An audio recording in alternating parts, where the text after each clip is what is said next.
औज़ुबिल्लाहि मिनश्शैतानिर्रजीम बिस्मिल्लाहिर्रहमानिर्रहीम। अल्लाह जल्ल शानहू दे नाम दे नाल अल्हम्दुलिल्लाहि रब्बिल आलमीन वल आक़िबतु लिल मुत्तक़ीन अस्सलातु वस्सलामु अला रसूलिहिल करीम। अस्सलामु अलैकुम दोस्तों, मैं डॉक्टर नसीर कालों CNP ਦੇ ਪਲੇਟਫਾਰਮ ਤੋਂ। ਦੋਸਤੋ, ਕੋਸ਼ਿਸ਼ ਕਰੀ ਜੇ ਤੁਹਾਡੇ ਨਾਲ ਗੱਪਸ਼ਪ ਕਦੀ ਕਦੀ ਕਰ ਲਈਏ ਔਰ ਤੁਸੀਂ सुन के गल दे उपर कोई तबसरा भी कर लिया करो, कोई बड़े अच्छे तरीके कोई उहदे कमेंट्स भी दे लिया करो वगैरह वगैरह। दोस्तों, अज साडे वज़ीर आज़म साहब ने आतमताई दी कबर ते बड़ी वड्डी लत मारती है। समझ तो तुसीं गए ही होने। समान 100 बरस का पल की खबर नहीं, 15 रुपए 15.5 रुपए असी जनाब तेल की कीमत कम करने जा रहे हैं। लेकिन मैनूं समझ नहीं आती कि बंदा एडी डींगा ना मारे अगर ना कर सकता हो। देखो ना, 15 का लारा ला के 15 का रौला पा के 15 की खप पा के 15 के इश्तिहार चला के तो मगरों थोड़ी 4 रुपए तेल घटाया सारा। और जदों के आलमी मार्केट के अंदर तेल बहुत ज्यादा कम होया, जिन्हों अगर 15 रुपए भी कम कर दे फिर भी ये कम सीगा। लेकिन हायर किस्मत, साडे ते नसीब ही ऐसे ने पाकिस्तानियों के बेचारे वाइट के कलर लोग जड़े सफेद पोश लोग ने कि साडे ते हुक्मरान वो आए ने जिन्हों ने कदी अज तक इस कौम ना सच्ची गल नहीं की, कदी कोई वादा पूरा नहीं किया, कदी अमानतदारी नहीं दिखाई। तो असी की उम्मीद रखांगे ना। तो देखो, साडे वज़ीर आज़म साहब मोहतरम मुकर्रम जनाब शहबाज शरीफ साहब स्पीड साहब, ये जनाब कहते सी इमरान खान के दौरे हुकूमत कि तेल की कीमत 70 रुपए लीटर तो वध नहीं होनी चाहिए और इहदे विच भी बहुत सारा गवर्नमेंट नूं मुनाफा हुंदा, घाटा नहीं है। जदों के क्राइसिस की वजह तो उदों रेट भी अज के रेट्स नालों बहुत ज्यादा सी, लेकिन उस बंदे ने सानू तेल उदों 150 पर लीटर के हिसाब नाल दिता। लेकिन जिहड़े दावेदार सन बहुत ज्यादा, माशाअल्लाह माशाअल्लाह, उन्होंने आके जनाब 350 तक चुक के लै गए। तो हौली हौली ज्यों ज्यों कीमत घटदियां ने त्यों त्यों असीं कीमत घटाई जावांगे। कीमत घटदियां ने हाई स्पीड ना, लेकिन साडे कीमत वधदियां ने हाई स्पीड ना। दोस्तों, तेल की कीमत और जिन्हों कहते ना कि अख च मिट्टी पाउण वाली गल आ, बहुत थोड़ा थोड़ा कीमत घटा देंदे ने और अगली बारी इस तो दूना तीना वधा देणगे, फिर अगली बारी घटा देणगे, 4 रुपए घटाउणगे तो 20 रुपए वधा देणगे। एक पंजाबी की कहावत दे छोटे छोटे जो होंगे सा कि भंडा भंडारीआ किन्ना कपार, एक मुक चुकदा दूजी तैयार। और वाकई साडे तो एक मुक के चुकी नहीं जाती, दूसरी तैयार हुंदी आ। मिसाल के तौर पर जे तेल की कीमत घटाई आ तो गैस की कीमत वधा देणगे, बिजली की कीमत वधाती आ, तुसीं कित्थे जाओगे।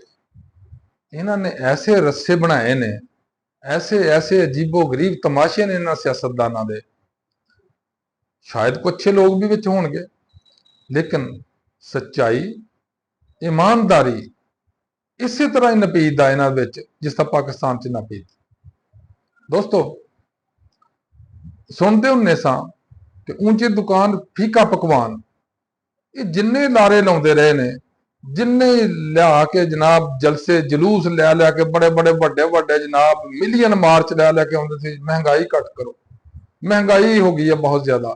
और उदों बहुत सारे किराए के जड़े दानश्वर सन, किराए के जड़े एंकर सन, किराए के जड़े जर्नलिस्ट सन, वो सारा दिन लोगों के मूँह च माइक दे दे के कहते ही दसो कणक किन्ने महंगी, रोटी किन्ने दी हो गई है, पेट्रोल किन्ना महंगा हो गया। हुण वो सारे इस तरह में जिस तरह खुदा नखास्ता फौत हो गए ने और किसी को ना माइक रह गया कि कौम के मूँह च तुन के पुछण कि बई हुण रेट की आ। और ना ही ਕਦੀ ਟੀਵੀ ਤੇ ਬੈਠ ਕੇ ਇਹਨਾਂ ਨੂੰ ਤੌਫੀਕ ਹੋਈ ਆ ਕਿ ਹੁਣ ਦੇਖੋ ਕੌਮ ਦਾ ਕੀ ਬਣ ਰਿਹਾ, ਜ਼ਿਮੀਂਦਾਰਾਂ ਦਾ ਕੀ ਬਣ ਰਿਹਾ, ਬਿਜਲੀ ਦਾ ਕੀ ਰੇਟ ਹੈ।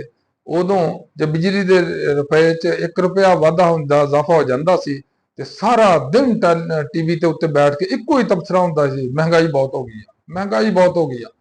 ਲੇਕਿਨ ਹੁਣ ਇਹਨਾਂ ਦੇ ਕਿਸੇ ਵਾਸਤੇ ਮਹਿੰਗਾਈ ਨਹੀਂ ਹੈ, ਇਹਨਾਂ ਕਿਸੇ ਦੇ ਵਾਸਤੇ ਕੋਈ ਮਹਿੰਗਾਈ ਨਜ਼ਰ ਨਹੀਂ ਆਉਂਦੀ, ਨਾ ਹੁਣ ਕੋਈ ਗੁਰਬਤ ਨਜ਼ਰ ਆਉਂਦੀ ਹੈ, ਔਰ ਨਾ ਹੀ ਇਹਨਾਂ ਨੂੰ ਕੋਈ ਚੀਜ਼ ਐਸੀ ਨਜ਼ਰ ਆਉਂਦੀ ਜਿਹੜੀ ਮੁਲਕ 'ਚ ਅਵੇਲੇਬਲ ਨਹੀਂ ਹੈ। ਦੋਸਤੋ, ਮੈਂ ਹੈਰਾਨ ਨਾ ਕਦੀ ਕਦੀ ਦੇਖ ਕੇ ਕਿ ਸਿਆਸਤ ਦਾ ਮਾਨੀ ਸੀ ਖਿਦਮਤ, ਕਿ ਲੋਕਾਂ ਦੀ ਖਿਦਮਤ ਕਰਨੀ, ਲੇਕਿਨ ਸਾਡੀ ਮੌਜੂਦਾ ਸਿਆਸਤਦਾਨਾਂ ਨੇ, ਜਿਸ 'ਚ ਮੈਜੋਰਿਟੀ ਦੀ ਗੱਲ ਆ, ਸ਼ਾਇਦ ਅੱਛੇ ਲੋਕ ਵੀ ਹੋਣਗੇ, ਇਹਨਾਂ ਨੇ ਸਿਰਫ ਇੱਕ ਚੀਜ਼ ਦੱਸੀ ਆ ਕਿ ਮੁਨਾਫਕਤ, ਝੂਠ, ਫਰਾਡ ਔਰ ਝੂਠੇ ਵਾਅਦੇ ਔਰ ਅਮਾਨਤ 'ਚ ਖਿਆਨਤ, ਜਿੰਨੀ ਜ਼ਿਆਦਾ ਕੋਈ ਕਰ ਲੇਗਾ ਓਡਾ ਵੱਡਾ ਸਿਆਸਤਦਾਨ ਹੈ। ਕਿਉਂ? ਮੈਂ ਹੁਣ ਤੱਕ ਇਹ ਦੇਖਦਾ ਰਿਹਾ, ਆਖਿਰ ਮੇਰੀ ਵੀ ਉਮਰ 70 ਸਾਲ ਦੇ ਕਰੀਬ ਪਹੁੰਚ ਗਈ ਹੈ, ਕਿ ਮੈਨੂੰ ਸਮਝ ਨਹੀਂ ਆਉਂਦੀ ਇਸ ਕੌਮ ਦੀ। ਅਸੀਂ ਉਸੇ ਸੱਪ ਤੇ ਫਿਰ ਡੱਸੇ ਜਾਂਦੇ ਆ ਜਿਹੜੇ ਸੱਪ ਤੋਂ ਪਤਾ ਸਾਨੂੰ ਦੰਦੀ ਵੱਡੀ ਆ, ਬਾਰ-ਬਾਰ ਅਸੀਂ ਉਸੇ ਮੋਰੀ 'ਚ ਹੱਥ ਦੇ ਕੇ ਬਹਿ ਜਾਂਦੇ ਹਾਂ, ਉਸੇ ਤੇ ਡੱਸੇ ਜਾਂਦੇ। ਪਤਾ ਨਹੀਂ ਕੀ ਇਸ ਸਾਡੇ ਕੌਮ ਦਾ ਮਾਮਲਾ, ਔਰ ਕੀ ਇਹਨਾਂ ਸਿਆਸਤਦਾਨਾਂ ਦਾ ਮਾਮਲਾ। ਇਹ ਸਾਡੇ ਨਾਲ ਵਾਅਦੇ ਕੋਈ ਕਰਦੇ ਨੇ, ਸਿਆਣੇ ਪੰਜਾਬੀ ਜਿਹਨੂੰ ਕਹਿੰਦੇ ਨੇ, ਦਿਖਾਉਂਦੇ ਖੱਬਾ ਤੇ ਮਾਰਦੇ ਸੱਜਾ ਨੇ। ਔਰ ਹਕੀਕਤ ਇਹ ਆ ਕਿ ਇਸ ਹਮਾਮ ਸਾਰੇ ਹੀ ਨੰਗੇ ਨੇ।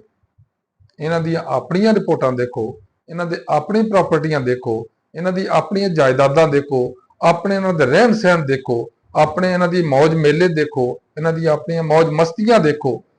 ਇਹ ਜਨਾਬ ਸਾਨੂੰ ਕੋਈ ਵੀਜ਼ਾ ਨਹੀਂ ਲਾ ਕੇ ਦਿੰਦਾ ਕਿ ਅਸੀਂ ਜਾ ਕੇ ਸਾਊਦੀ ਅਰਬ ਹੋਈਏ, ਉਮਰੇ ਤੇ ਜਾਣਾ ਸਾਨੂੰ ਵੀਜ਼ਾ ਬੜੀ ਮੁਸ਼ਕਲ ਨਾਲ ਮਿਲਦਾ।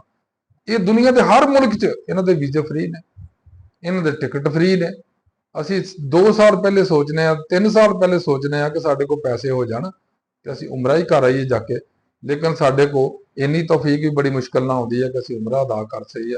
ਅਸੀਂ ਆਪਣੇ ਅੱਲਾਹ ਔਰ ਆਪਣੇ ਨਬੀ ਸੱਲੱਲਾਹੁ ਅਲੈਹਿ ਵਸੱਲਮ ਦੇ ਘਰ ਦਾ ਦੀਦਾਰ ਕਰ ਲਈਏ, ਉਹਨਾਂ ਨੂੰ ਸਲਾਮ ਅਰਜ਼ ਕਰ ਲਈਏ ਔਰ ਸਜਦਾ ਕਰਕੇ ਆਈਏ ਅੱਲਾਹ ਦੇ ਘਰ 'ਚ। ਲੇਕਿਨ ਇਹ ਦੂਸਰੇ ਦਿਨ ਉੱਥੇ ਬੜੇ ਹੁੰਦੇ ਨੇ, ਇਹ ਤੀਸਰੇ ਦਿਨ ਉੱਥੇ ਫੌਜ ਭਰ ਕੇ ਫੌਜ ਦੀ ਫੌਜ ਲੈ ਜਾਂਦੇ ਨੇ, ਜਹਾਜ਼ ਭਰੇ ਹੁੰਦੇ ਨੇ। ਪੈਸੇ ਕਿਤੇ ਲੱਗਣ ਡੇ ਆ? ਮੇਰੇ ਤੇ ਤੁਹਾਡੇ ਲੱਗਣ ਡੇ ਨੇ। ਇਹਨਾਂ ਨੂੰ ਗਰਮੀ ਦਾ ਕੀ ਅਹਿਸਾਸ, ਇਹਨਾਂ ਨੂੰ ਮਹਿੰਗਾਈ ਦਾ ਕੀ ਅਹਿਸਾਸ, ਇਹਨਾਂ ਨੂੰ ਤੇਲ ਦੀ ਕੀਮਤ ਨਾਲ ਕੀ ਗਰਜ਼। ਇਹਨਾਂ ਦਾ ਤੇਲ ਵੀ ਫ੍ਰੀ, ਇਹਨਾਂ ਦੀਆਂ ਗੈਸਾਂ ਵੀ ਫ੍ਰੀ, ਇਹਨਾਂ ਦੇ ਪੈਟਰੋਲ ਵੀ ਫ੍ਰੀ, ਇਹਨਾਂ ਦੇ ਖਾਣੇ ਵੀ ਫ੍ਰੀ, ਇਹਨਾਂ ਦੀਆਂ ਮੌਜਾਂ ਵੀ ਫ੍ਰੀ ਔਰ ਇਹਨਾਂ ਦੇ ਸਫ਼ਰ ਵੀ ਫ੍ਰੀ। ਅਸੀਂ ਲੋਕ ਕ੍ਰਾਈਸਿਸ ਫਸ ਜਾਂਦੇ ਆ ਔਰ ਪੂਰੀ ਕੌਮ ਚੀਖ ਰਹੀ ਆ, ਇਹ ਮੌਜ ਮੇਲੇ 'ਚ ਲੱਗੇ ਨੇ। ਆ ਜਾ ਕੇ ਇਹੋ ਹੀ ਆ, ਦੇਖੋ ਜੀ ਮੈਂ ਮਹਿੰਗਾਈ ਘਟਾਤੀ ਆ, ਤੇਲ ਘੱਟ ਕਰਤਾ, ਤੇਲ ਸਸਤਾ ਕਰਤਾ। ਕਿੰਨਾ ਤੇਲ ਸਸਤਾ ਕਰਤਾ? ਮਾਰਕੀਟ 'ਚ ਤਕਰੀਬਨ ਅਗਰ ਇੱਕ 100 ਰੁਪਏ ਦਾ ਫਰਕ ਪਿਆ ਹੋਏਗਾ, ਇਹਨਾਂ ਸਾਨੂੰ 4 ਰੁਪਏ ਦਾ ਫਰਕ ਦਿੱਤਾ। ਦੋਸਤੋ, ਮੈਂ ਇਹਦੇ ਨਾਲ ਹੀ ਅੱਜ ਖਤਮ ਕਰਨਾ ਗੱਲ ਨੂੰ। ਅੱਲਾਹ ਸਾਡਾ ਹਿਫਾਜ਼ਤ